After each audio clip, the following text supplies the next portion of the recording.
everybody. Let's talk about a really important subject today, and that is how to take a good audition. How do we show the people listening to our audition how beautifully that we play and how well prepared we are? Well, it's really tricky to do this because when we go to the auditions, we're really nervous. People ask me all the time, how do I not get nervous at auditions? And my answer is, you get nervous at auditions. That's normal. We all get nervous at auditions. But if you're well prepared, if you're almost over prepared, then those nerves can be controlled. So it's not about being nervous or not. It's about controlling our nerves by being as prepared as possible. So today I'm going to take a piece which is Mazas Etude number 5. It's kind of a perpetual motion piece.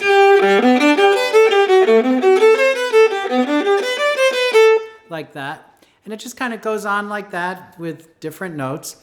And I want to talk about some of the key concepts that we all can do to have a successful, good audition. The first thing and foremost thing to think about all the time is intonation.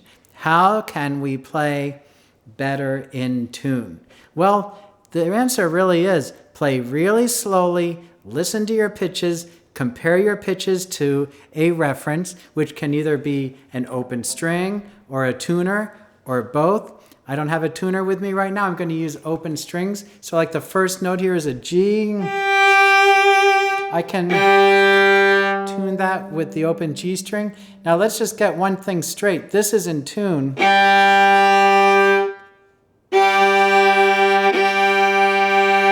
This is not in tune. In order to play quickly in tune, we need to practice slowly, and we need to make sure that things are really precisely in tune, because we need to train our ear. Practicing slowly is the best way to train your ear to do many things, including rhythms and intonation and your sound, your vibrato. Really everything that's important can be trained by practicing slowly. So I'm going to practice slowly, and here is what practicing slowly sounds like when I do it.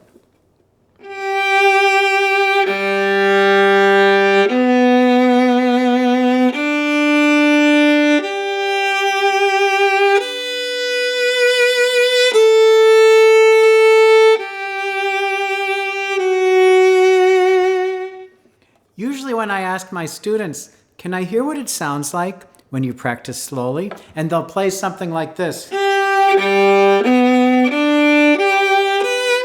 That speed to me is really fast because I need to hear everything. So, what is important for us to show people in that audition? The first thing that I can think of is clarity. What does clarity mean? Well, there are two types of clarity. There's really just one, but there are two things we do to get real clarity. The first is with the right hand. The second is with the left hand.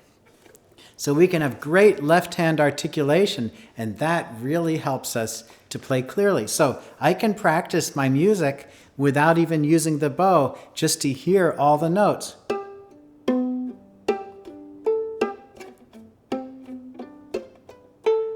Like that. And that way, with my fingers doing that, I get that real clarity in my left hand, and my fingers start to gain independence, which is ultimately how we do get clarity in the playing. And then we have our right hand, where we need to figure out, this piece is in the détaché style. I call that kind of an accented legato. So I don't want to have separation. I want the notes to be smooth, but I want them clearly articulated, a little click at the beginning of each note. So I can practice slowly.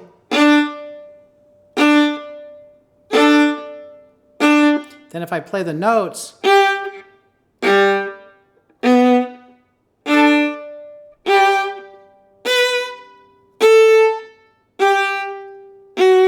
you can hear that my bow sets into the string before I move the bow, and then I bite the string and I release it. That's how you can get a great sound using a bite, release bow stroke.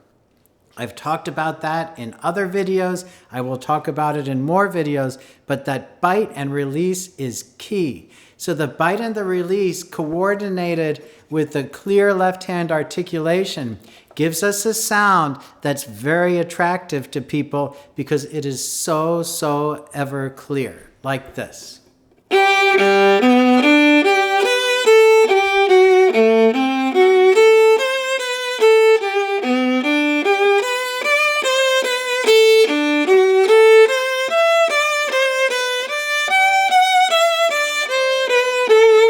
Like so.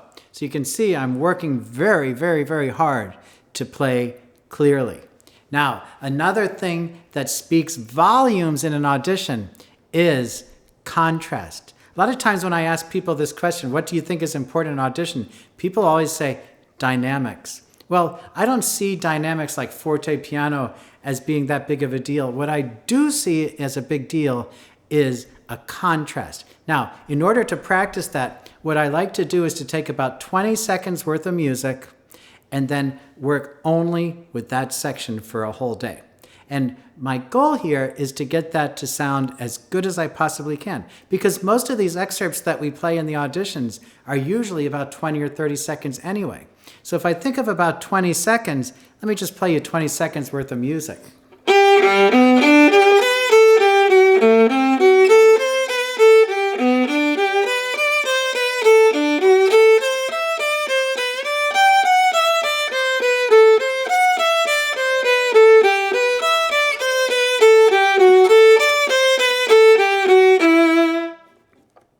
I think it's pretty good. It's well articulated. It's pretty well in tune.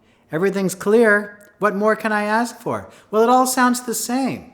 All I need to do is to make sure that I have a range, a high and a low in there. So I need to make sure that something's up high and something's low as far as a dynamic level or a volume level. So now I'm going to play it again, but randomly I'm going to choose a place that I play very soft, and randomly I will choose a place where I play a lot louder. So let's try that.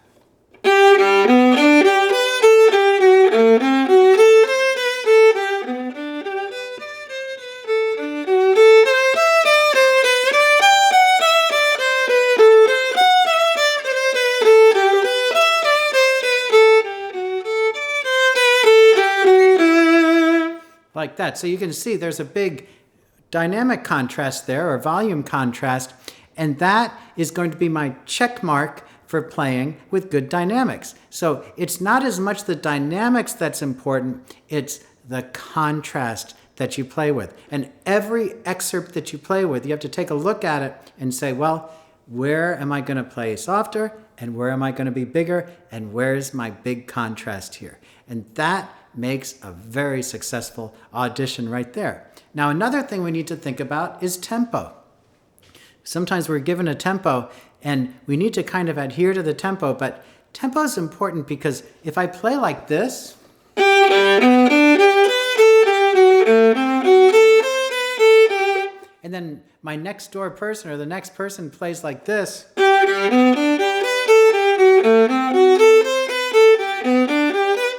and all things being equal, the person that kind of moves the tempo along and has the forward direction or direction there is the one that's going to get selected. Because really what we like to hear in an audition is someone that plays very confidently and with a whole bunch of direction. So whenever I'm playing stuff, I always try to lead my person with me, to pull them along and show them the way. Because we want to be leaders when we're taking auditions. We need to sound like we have good leadership skills.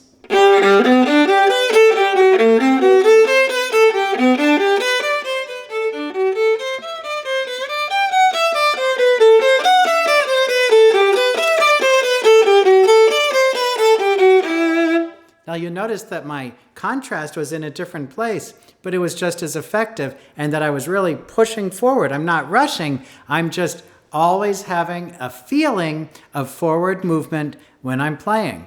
Now, the next thing that can help with an audition that always is a good thing is to think about what style is this piece in? When did the composer live? What kind of music did he write? How do I want to play this compared to another composer? Well, this is Mazas. I think he lived early 1800s or something. And so I'm going to kind of put him in the Beethoven, Mozart kind of in between there somewhere in that area. So I don't want to play too aggressively. I want to play nicely. I want to play very clearly. And I want to have a good feeling of dynamics and contrast. So I'm going to follow the line around, and I'm going to try to play very clearly and very nice and big so everybody can hear me.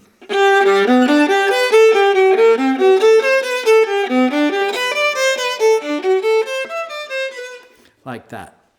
So we think about style. Now, another thing, people always gravitate towards the smooth players, in my opinion. So I hear a lot of people, they'll come in and they'll play something like this and they'll sound like this.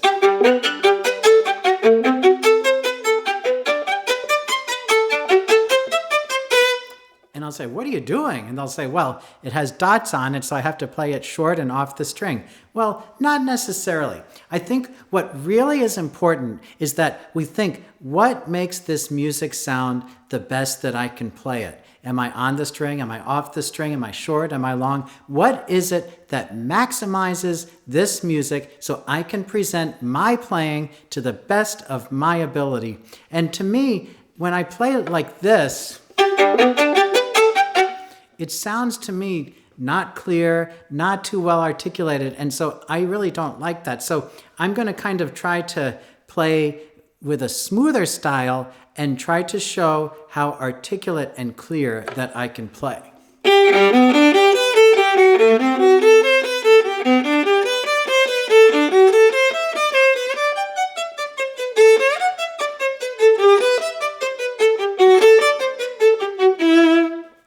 Now that's kind of interesting because I started off pretty smooth, and then when I got to this kind of scaly little thing, I decided I'm going to be a little bit playful, and then I took it off the string. And that's what I call the je ne sais quoi. That's French for I don't know what. In other words, there's something about the playing that's interesting or that's likable. And so that is also in itself a contrast because I'm playing nice and smooth and legato, and then suddenly I do take the bow off the string and do something different. So a lot of times, if we're able to personalize the music a little bit and play what we think sounds kind of cool, then it leaves to our listener something that they really, really enjoy listening to you, and they don't know why they like your playing so much, but they do. Remember, people gravitate towards others that play nice and smoothly. A lot of times when I play for my students, I say, what did you like about my playing in that excerpt that I just played? And they'll say, well, it was really smooth. I hear the word smooth all the time. So to me as a musician, that rings a bell up here, and I say, well, yeah, I better play smoothly a lot of the time because people really like that. If you ask someone, what is it about someone else's playing that you like? Listen carefully to the answer that they give because those are the things that you want to incorporate into your own playing. And people always say, they play so smooth. They have such a great dynamic range. They play so musically. So those are things that you can really bring into your playing that will make you better and that will give you a better chance in doing well in your auditions. Well, that was just kind of an introduction to how to take an audition and what to look for and how to prepare for it. Of course, this is a never-ending topic, so we'll get back to it later. But I hope you enjoyed the video today, and until I see you the next time, happy practicing!